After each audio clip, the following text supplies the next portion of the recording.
તો હર હર મહાદેવ. કેમ છો બધા? આઈ હોપ કે બધા મજામાં જ હશો અને મજામાં જ રહેવાનું. ફરીથી મારા નવા વિડીયોમાં તમારું હાર્દિક સ્વાગત છે. અત્યારે વાગી ગયા છે 8:30 અને જસ્ટ અમારું મોર્નિંગ જ થયું છે. ને આ છે મારો ભાઈ, આ છે મારી બેન જે કે અત્યારે શરમાઈ છે. તો તે જાય છીએ તો તે ચા નાસ્તો કરવાનો બાકી છે, એટલે ચા નાસ્તો કરી લઈએ પછી મળીએ તમને. તો ગાઈસ હવે અમે ચા નાસ્તો કરવા બેસી ગયા છે. આ છે ચા, આ છે મારો ભાઈ. તો ચાલો ચા નાસ્તો કરી લઈએ પછી મળીએ તમને થોડી વારમાં. સો ગાઈસ અત્યારે આવી ગયા છે 12:20 થઈ છે. મારા પપ્પા ઘરે આવી ગયા છે. અમે જમી પણ લીધું છે. એમાં એવું હતું ઘરનું કામ કરવામાં કંઈ બ્લોગ શૂટ કર્યું નહીં, એટલે અત્યારે અમારી કોઈને ફ્રેશ પણ થઈ ગઈ છે. કાનો ગયો છે જોબ પર, એ લગભગ આવવાના છે. મારા ઘરે આવવાનું છે લગભગ. હજુ એટલું નક્કી નથી, કહેતા હતા ટાઈમ મળશે તો હું આવીશ છે. તો જોઈએ આવે છે કે નહીં. થોડું સારું નહીં લાગે, ખાસ શરદી બધું થઈ ગયું છે. એને ખબર અચાનકથી થઈ ગયું.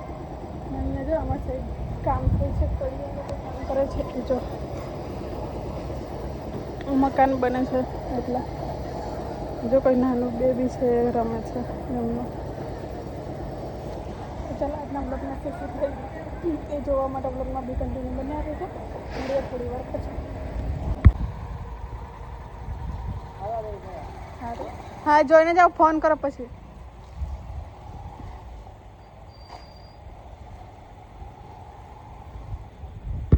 સો ગઈ છે, ત્યાં આવી ગયા છે. 5 અને 3 આવ્યા હતા.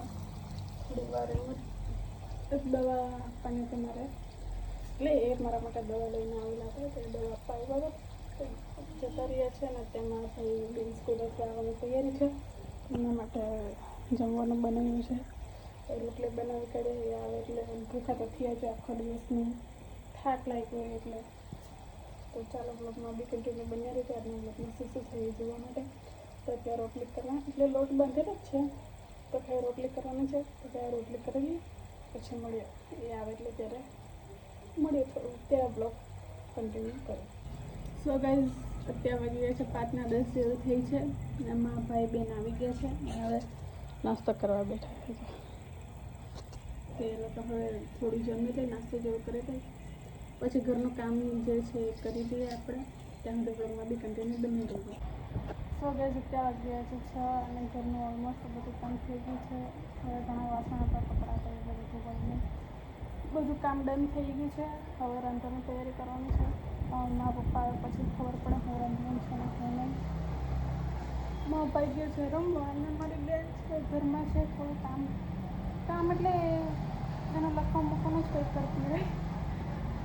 તો ચાલો હું રાંધ્યા હું ને મારા પપ્પા આવે પછી ખબર પડે. કારણ કે બ્લોગમાં બી કન્ટિન્યુ બને. સો ગાઈઝ અત્યારે ખાના આવ્યા હતા અને થોડા ઘણા નાસ્તો લાવ્યો હતા. હવે આપણે નાસ્તો કરી લઈએ.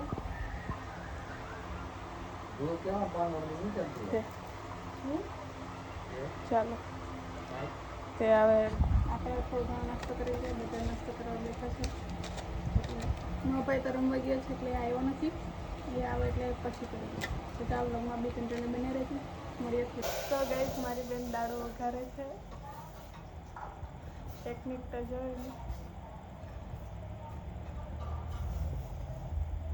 થઈ ગયું. સ્વાદમાં છે કે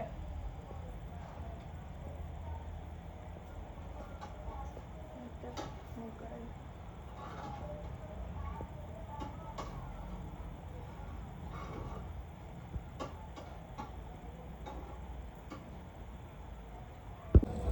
સો ગાઈઝ અત્યારે વાગી ગયા છે 9:15. અમે જમી પણ લીધું છે. જમી તો એમ ક્યારનું લીધું હતું અને ઘરનું ઓલમોસ્ટ બધું કામ થઈ ગયું છે.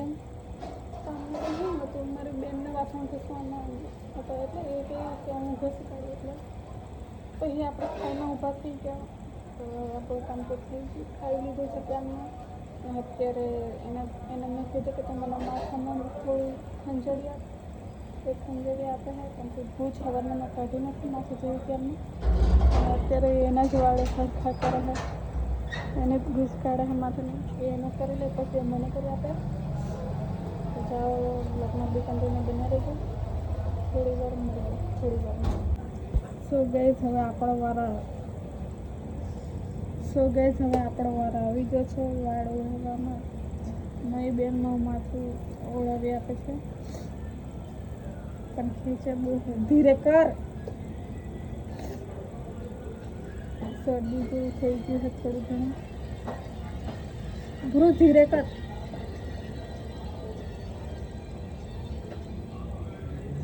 તો ચાલો આમાં ભાઈ ખોટા નાટક કરે છે. તો ચાલો હું અહીંયા જ મારા બ્લોગનો એન્ડ આપું છું. વિડીયો ગમ્યો તો લાઈક શેર અને સબસ્ક્રાઈબ કરવાનું ભૂલતા નહીં. બધાને હર હર મહાદેવ. ઊભો તો રે. મળીએ નેક્સ્ટ વિડીયોમાં. ત્યાં સુધી બધાને હર હર મહાદેવ. આવો ત્યારના નાટક કરશે.